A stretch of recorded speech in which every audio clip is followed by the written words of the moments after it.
How's it going, everybody? I'm the best is, the best it was, the best ever will be. There have been none before me, and there'll be none after me. Therefore, I am the one and only Jake Gilvey, and welcome to Wrestling Made Simple. We got an action-packed week this week with your news of the week, followed by your SmackDown and Raw reviews.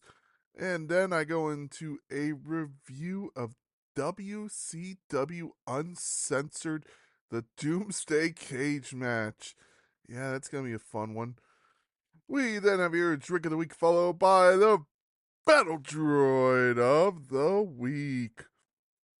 Let's get into news this week, though. As shout out to the former Big Cass in WWE, Big Bill Mosley, Big Will, whatever you want to call him, who was officially 5 years sober today. Shout out to him for fighting through his demons and making it. Awesome to hear. That really does make me smile. I was a huge fan of Enzo and Cass. One of the reasons I actually became a wrestling fan. So awesome to see him beat his demons. And WWE has officially announced a return to a classic Saturday night main event on NBC. This is a really fun one. It's going to be Saturday night main event, which will take place from Long Island. It will be happening December 14th in prime time. So maybe this will be the off-season shootout for when Saturday Night Live is no longer on, basically in between seasons. And we have a contract extension to announce, as Sheamus has signed a new contract extension according to Pat McAfee. Awesome to hear that. It's going to be Fight Night in WWE for a while. So shout out to Sheamus. And that's your news this week, ladies and gentlemen. We'll get into more with some Battle Droids of the Week this week, because I have a good one. But let's go to SmackDown, premiering on the USA Network. It kicked off with a steel cage match with 1.7 million viewers, by the way, I believe. Kicked off with a steel cage match between Cody Rhodes and Solo Sikoa, in which Cody Rhodes was able to retain. After the match, the Bloodline attacked Cody Rhodes, which led to Roman Reigns coming in and making the save. Jacob Fatu pulled Solo out of the cage, which led to a stare down between the new Tribal Chief and the original Tribal Chief. We then get Michin Mia Yin versus Piper Niven. Nice little match. Michin was able to pick up the win after the match. Chelsea Green attacked Mia Yin with a trash can. Don't know how I feel about that segment. It was a good match, but I really don't understand where they're going with Michin. It feels like they're just having her go up against bigger opponents. Maybe they are building her to be a women's champion. I really do hope so. She has the ability to do it. We then get some looks in the crowd as Rob Van Dam and his wife Katie Forbes were in attendance, so shout out to them. Vicky Guerrero and World Heavyweight Champion Gunther and Ludwig Kaiser were also shown at ringside, sing along with other legends. So shout out to all of them and even the other ones who were in attendance, such as Teddy Long, who even made a joke with A-Town Down Under after the show that they would go one-on-one with The Undertaker. I can never do a good Teddy Long. We then have Kevin Owens revealing his mystery tag team partner has some travel issues, so he brought a local wrestler named Ricky, who was apparently actually scheduled to wrestle FTR with his tag team partner later on in the month. Randy Orton then came out to team up with Owens. Ricky then got hit with a stunner, and Randy Orton and Kevin Owens were able to beat A-Town Down Under.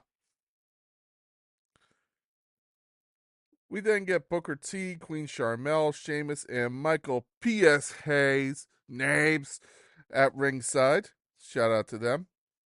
Ron Simmons, William Regal, Bobby Roode, Glorious, and Damian Priest were all shown at ringside as well. Nick Aldis then came out and said he will address the Bloodline situation later on in the main event, and also talked about Bayley getting her rematch at Bad Blood. Nia said if she wins, she will get a title match for Bad Blood. However, in a tag team match, if Naomi and Bayley lose, whoever gets pinned is fired from SmackDown. A loser leaves show match. Cool for that one. We then get Andrade and Carmelo Hayes having a great match to win their 5-match series. 3-2 Andrade. They really need to make this a title feud at some point. I really want to see what these guys can do in a title feud. Hopefully one of these guys will be a world champion sometime in the future, and this will be one of their first defenses.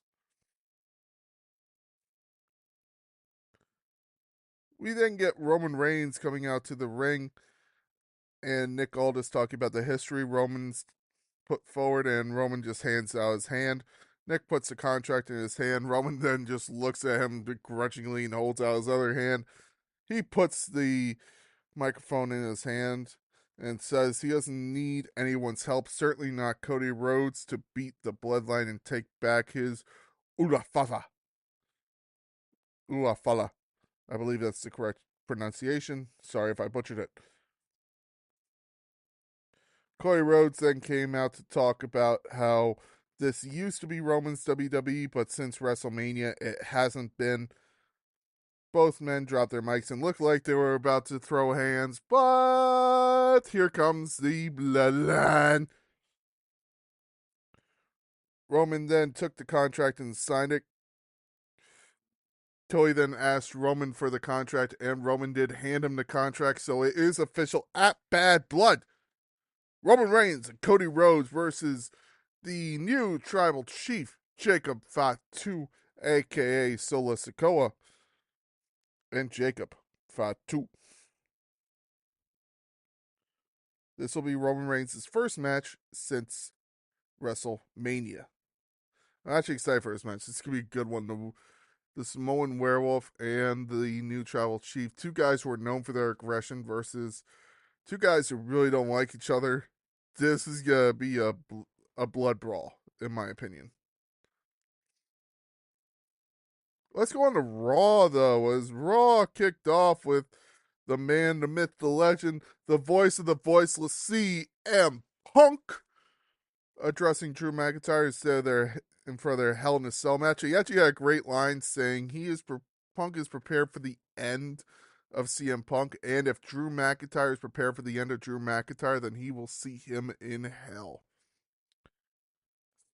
We then get Pete Dunne defeating Sheamus after hitting Sheamus with a cricket bat. I really don't know how I feel about this feud.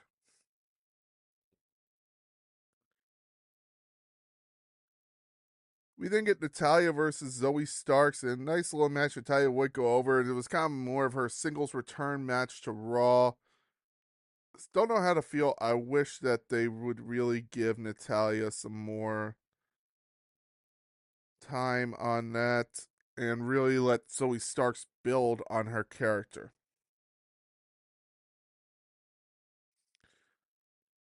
Yeah, right. Where were we? We then get to Finn Balor talking about how he pushed Liv Morgan to Dominic Mysterio and how he wanted Dom to forget Liv because she kind of cost him the World Heavyweight Champion. It's bullshit. Braun Breaker then announced he will defend against Jey Uso next week on Raw. Jey Uso came out and delivered an impassioned promo saying, I've been here for 14 years now, and you've been here for 6 months, and I'm about to make that title reign last shorter than your NFL career. That was a good line. After this, Jey Uso got speared out of his fucking shoes. We then get Finn Balor and JD McDonough defeating the New Day to retain their tag team championships. After the match, the LWO would come up to back them up against a Judgment Day beat down. Woods got upset with Kofi and questioned why he's making all the decisions for him and is running their tag team without him. He then walked off very angrily. We then get Braun Strowman and Big Bronson regained to a brawl, which ended with Braun putting Bronson through a wall. This is going to be one hell of a hoss fight when they get to it. And also a fan getting thrown onto them. So yeah, might be a lawsuit in that one. Sami Zayn once again challenged for the World Heavyweight Championship. And this time, Gunther said his answer remains no. Ludwig Kaiser then attacked Sami, but Sami fought him off and said he will make sure Gunther's answer is going to be yes. We then get Io Sky defeating World Tag Team Champion Bianca Belair in a non-title match. Awesome to see. I really like what they're doing with Io Sky. I think she is a strong, strong wrestler. And I think pound for pound, one of the best women wrestlers on the planet. We then get Dominic Mysterio versus Damian Priest. Damian Priest would pick up the win, however, Judgment Day would beat down Priest after the match, leading to Rhea Ripley coming in and making the save. It's clear that this feud isn't over yet. Yay. I really don't like this feud. I think it is a kind of built up on nothing feud, in my opinion. I think it could be fun, but dear God, please, there's just so much that they're trying to do with it that shouldn't be done. I really feel like they are focusing on a lot of stuff that isn't there. The hatred for each other just doesn't feel real. Building these tag teams up and just breaking them apart to feud with each other is something that I'm actually very angry always about. I understand if it's a long storyline that involves a complete world title like Rhea Ripley and Liv Morgan, but this one just feels forced. There's nothing for Damian and Finn to feud over. That's why I don't like it. That's just my opinion.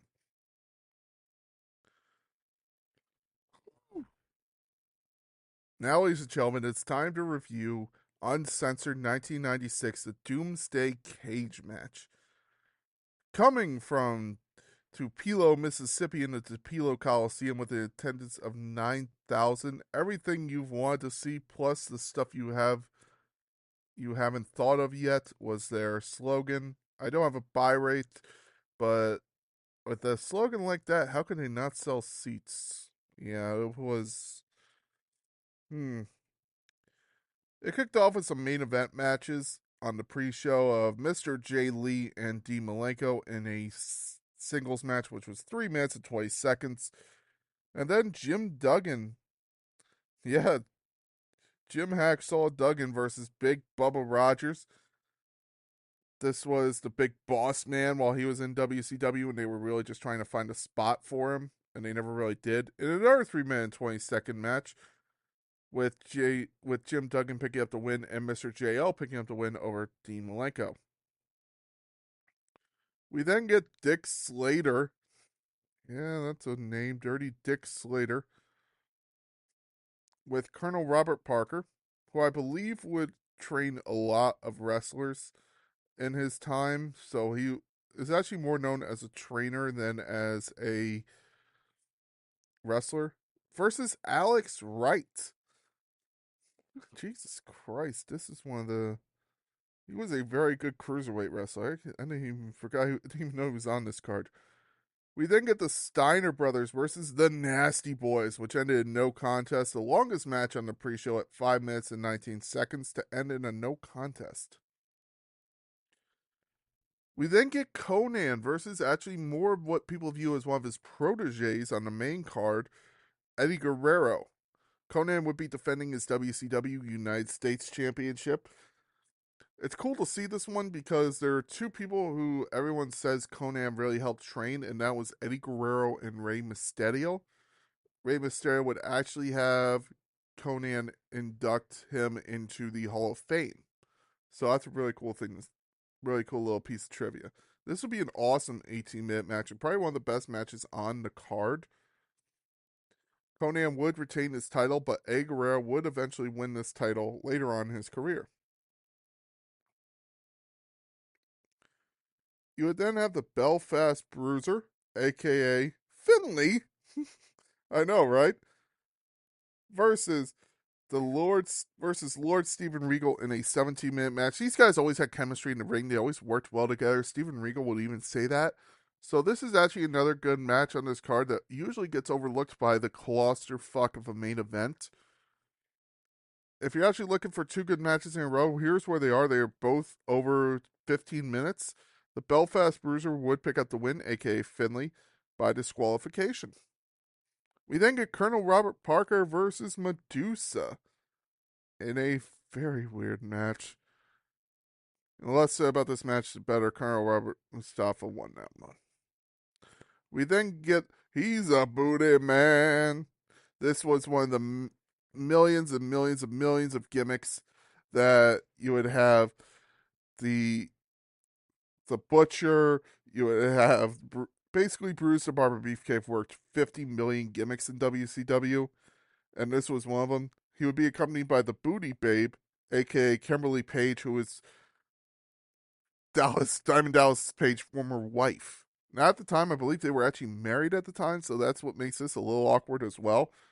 In an I Quit match, you would actually have the Booty Man pick up the win, and actually a fun match. These two were actually a very good clash of styles, and people always forget that when it actually did come time, that Bruce the Barber Beefcake could actually really go in the ring. You would have Greg Valentine call him one of the best wrestlers he's ever seen, and he paired with Ric Flair, so it was actually a very good. He was a very good wrestler that never gets the credit I feel he deserves.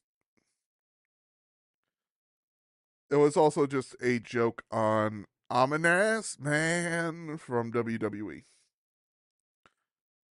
We then get the Giant, aka Big Show, with Jimmy Hart versus Loch Ness. This was actually a feud from the Dungeon of Doom, a faction that tried to destroy Hulkamania, and would actually succeed in taking the title off of Hulk Hogan later on. But you would have the Giant, aka the Big Show, versus Loch Ness, a wrestler from England who had been trying to make his way over to WCW or WWE for a long time. He would eventually get the shot here, but unfortunately, this would be his last match really in the company, as he would leave to battle cancer and would unfortunately not succeed and would pass away 2 years later. He was known as Giant Haystacks or as the Loch Ness Monster, but simply Loch Ness in WCW. He was kind of brought in as to feud with Hulk Hogan, but it never really got to that point, and the Giant would pick up the win here in a 2-minute match. And again, he would go to fight cancer and sadly pass away 2 years later. We then get Sting and Booker T versus the Road Warriors. This was just a weird combination, but still a fun tag team match.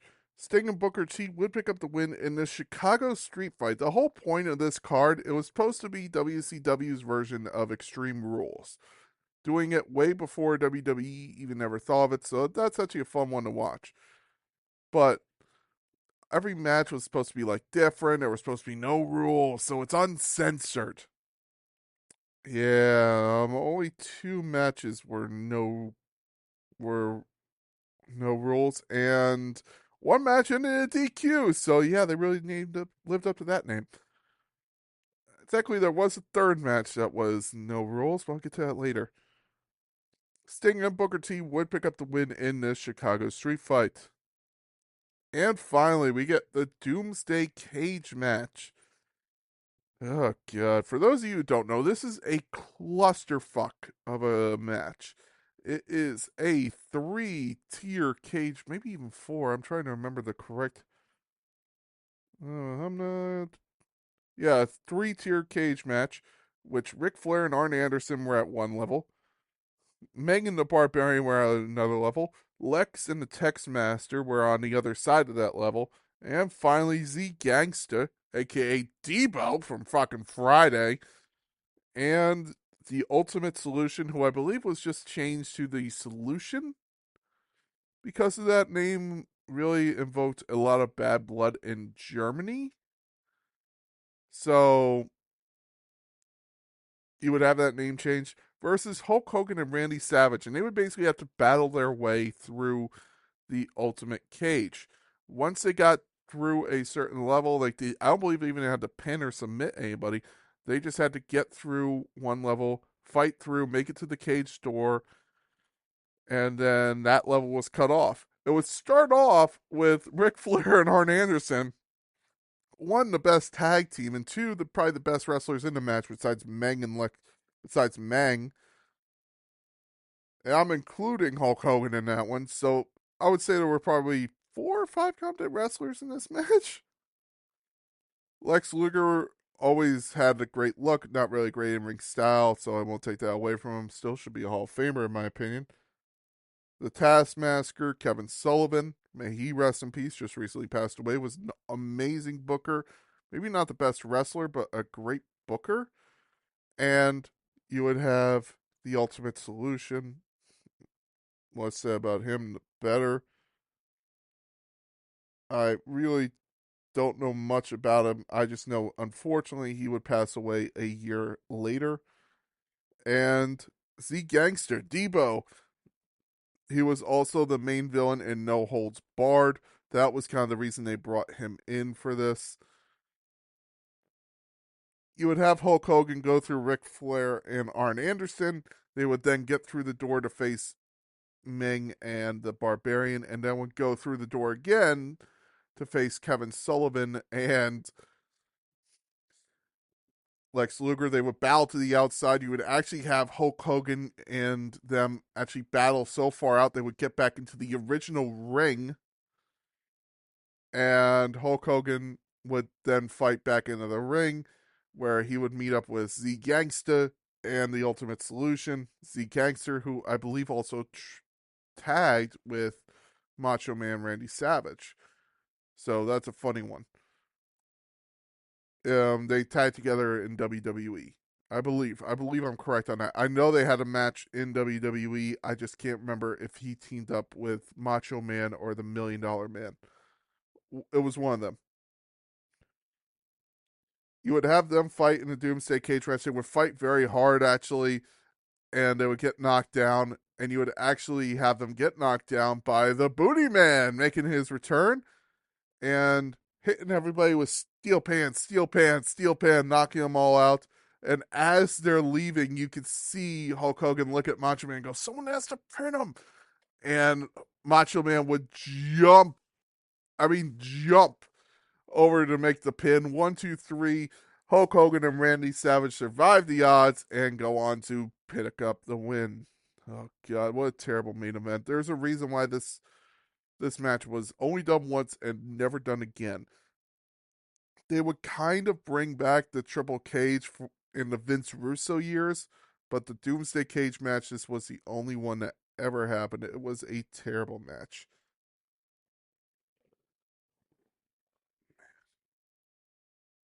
I could really use a drink after that one. Let's see what they have for me on Sin City Bartender. Really cool site. If you're looking for a fun one, these guys have some awesome recipes.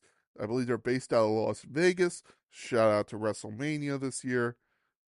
So if you're looking for a fun drink recipe, go on there. They have several based on video games, on movies, on everything. So today we are going to do a Cortana, some dark berry syrup, vanilla rum, some hypnotic, berry lemonade, Peugeot bitters, blue fruit punch, and fruit punch. These are delicious. How to make. Please drink responsibly. Do not drink and drive. Do not drink if you're under 21 in the United States, and do not overconsume on alcohol. And now, everybody, it is time for the Battle Droid of the Week. The Battle Droid this week, before the show, I kind of had the Battle Droids all figured out. I was going to do those people following wrestlers around, as CM Punk actually posted about on his Instagram. I was thinking maybe do Logan Paul or Kevin Nash. Maybe do some of the idiots from the IWC who are just losing their minds, thinking that AEW was going to Fox, even though they have signed a new deal with Time Warner. Shout out to them. It is a 3-year, multi-million-dollar deal with a 4th-year option. But then I was going through Twitter and I saw this guy who claims to be a wrestling fan. His name is JD from NY. He has, I believe, 1,000 listeners for his podcast. Shout out to him. That's a good following. And then I see he also has a gaming channel. And somebody clipped a couple of his games. And I don't know if he's joking. I don't know if he's making fun of, if he's just trying to be sarcastic or sadist and trying to just say the shocking thing like Ari Shafir does or some shit like that. No. This guy starts yelling out gay slurs, racist jokes, racist slurs. I mean, bad ones. Like, these are terrible. These are just awful. I don't know what he was thinking. These are just awful, awful things to be caught to ever say and think. Let's phrase it that way, actually. These are awful things to just say and think. Speaking terrible gay slurs, terrible racist slurs. I don't know how this guy is following. He should have been shut down after he believed WWE was listening to him and was taking booking ideas from his podcast. Listen, WWE, if you're listening to this and you want to hire me as a booker, hell yeah, I'm in. I want to be a part of that creative team. I don't care. Even if you don't give me a paycheck, I'll just show up and work for free.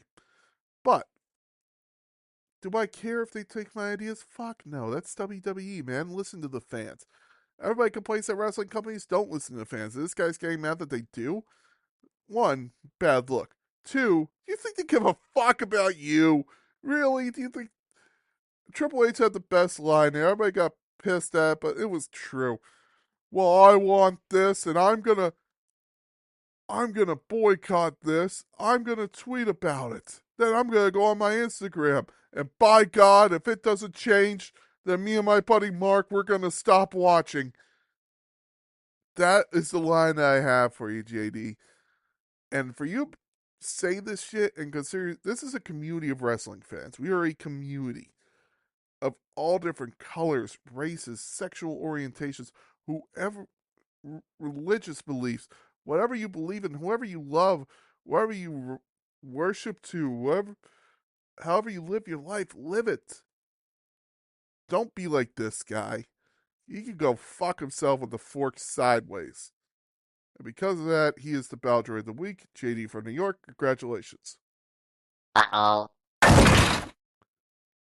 Ladies and gentlemen, thank you very much for listening. I have been the big guy, and this has been Wrestling Made Simple. Next week, I will have my Bad Blood predictions. I'll let you know what I think is going to happen. Thank you very much for listening. Have a great week in wrestling. Good night.